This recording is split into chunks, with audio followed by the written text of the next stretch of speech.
Thanks for joining me today. I appreciate it. Today, we're doing another unpopular opinion. It's Talk About It Tuesday here in the shop, and today we're going to ask the question, and I'm probably going to answer it. Is the money bubble done? What do you think? When it comes to all of these beautiful machines, do you think the money bubble's all over, or where's it going? Well, that's what we're going to talk about. Stick around. I'm Mike, and this is Mike R's Shop. In recent years, due to fire and storm and all kinds of other things, we've definitely seen some really super high dollar cars destroyed. Maybe some of them weren't destroyed beyond repair, but the fact is there's been some real catastrophe that's happened.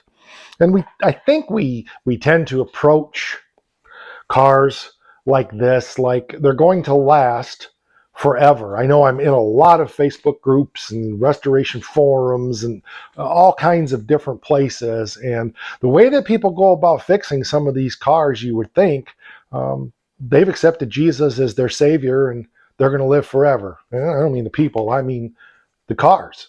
The way the valuation on some of these cars has gone, it's gotten pretty crazy. And I thought back in the 80s when some of the Hemi cars were in the six figures, I thought it was nuts. And they've continued to climb and climb and climb. Well, we know the reasons why some of those cars were definitely overinflated in the 80s. We're not going to get into that now.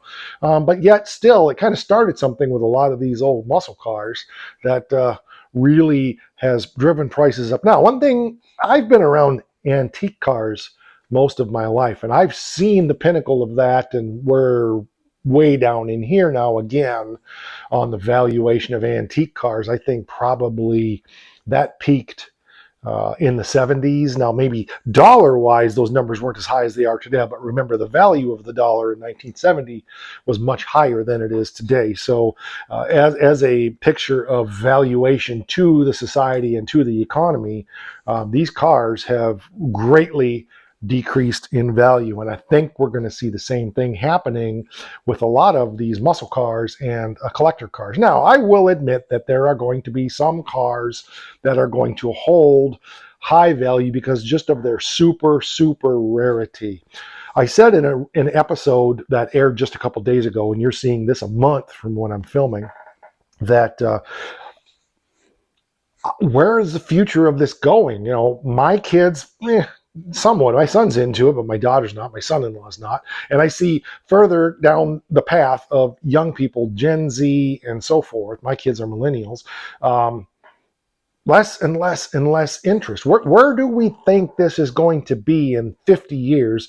Where do we think this is going to be in 100 years? I think since the economy has tanked in so many ways in the last 5 years, we're really starting to see the crunch. People are trying to sell cars like it's 1999, and it's not. It's 2025.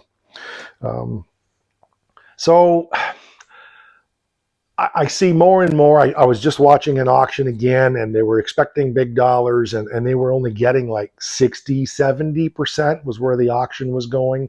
Yeah, there's some cars that are going to sell because there are people who have more money than brains. I get that.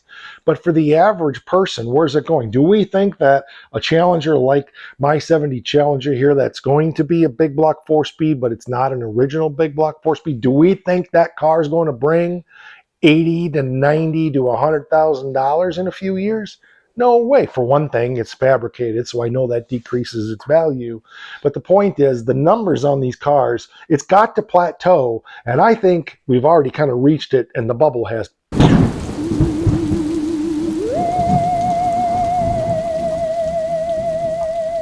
To go back to the Oakland, this car, as a survivor car, unrestored, all original, was painted by my grandfather in the 40s, late 30s. Otherwise, it's the original interior, the original motor. It's not been restored. It's not been rebuilt. It is running and driving, except the generator went out of it, and we're getting that fixed right now. 10 grand, 12 grand max, maybe, and I'm probably not, probably more like 8. There was an identical car that was the green that this car originally was, which is kind of like a military green, a real pale green. 100% rebuilt motor, transmission, a whole car, brand new inside, brand new interior, fresh paint.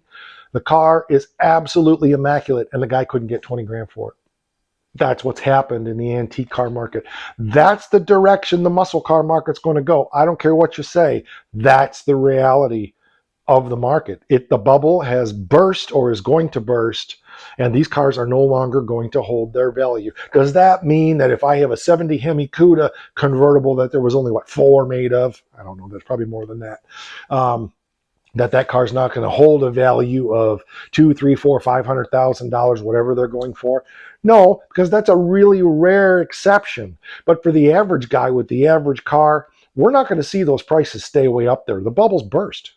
We think because on Marketplace or in the Auto Trader, we see cars for this particular price, that is what their value is. That's not what they're selling for. The car is only worth what somebody's willing to pay, right? So here's the good news. If the bubble has indeed burst and the market value is coming down, it's a yin-yang. It really is. There's good and there's bad. The good news is the prices on these cars is going to come down and a lot of things are going to become more affordable.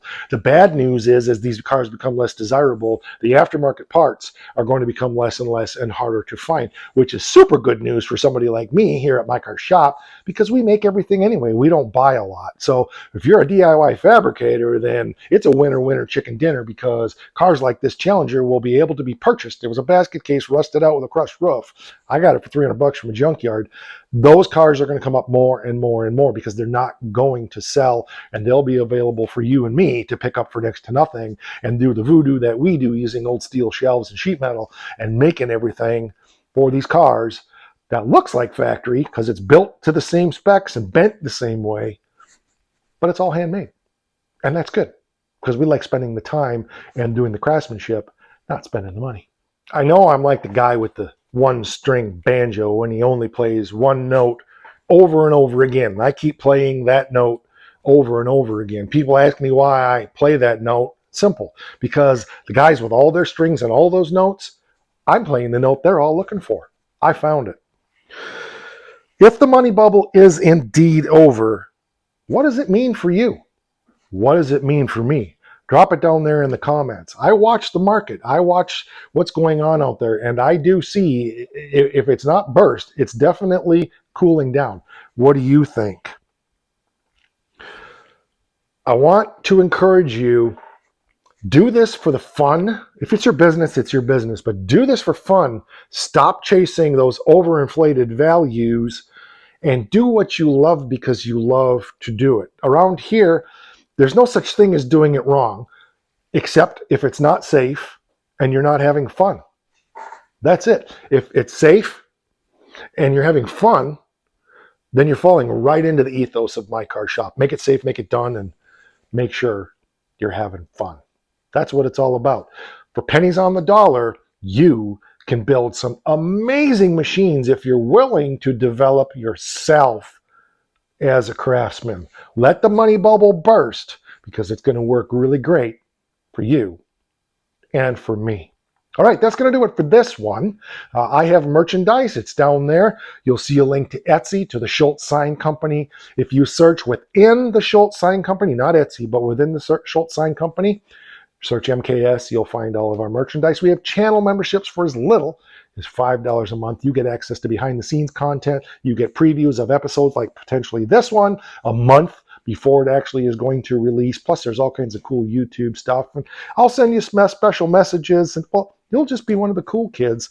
You'll be one of those shop rats who lives in the shop with me on a regular basis. And there's one more thing around here. It is the most important thing. And anybody who's been around MKS for a while will tell you. Don't forget.